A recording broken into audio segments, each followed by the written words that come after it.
Le froid n'aura pas eu raison de leur mobilisation. Mot d'ordre, la défense d'une pratique cycliste en toute sécurité, notamment pour la traversée de la Loire.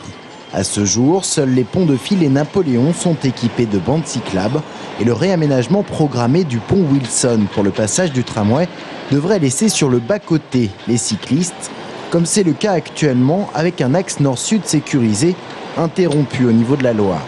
Il faudra circuler sur la voie voiture qui fait seulement 2,70 m et les cyclistes seront obligatoirement frôlés par un certain nombre de voitures qui les dépasseront. Il faudra certainement, avec le développement du nombre de cyclistes en passer par là, c'est-à-dire supprimer une voie voiture et la transformer en une bidirectionnelle pour les vélos, de manière à assurer la continuité sur l'ensemble de l'axe nord-sud central.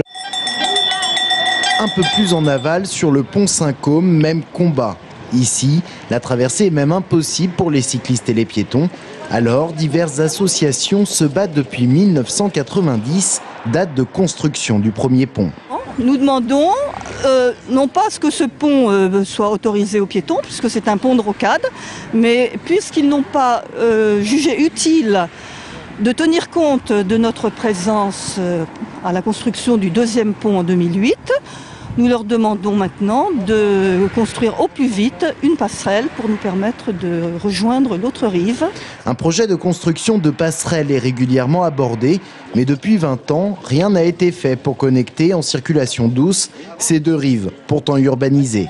La construction d'un deuxième pont en 2008 aurait été l'occasion de procéder à certains aménagements, une belle occasion ratée. Actuellement, un piéton ou un cycliste qui veut relier Fondette au prieuré Saint-Côme est obligé de faire un détour de 9 km aller-retour en passant par le pont Napoléon.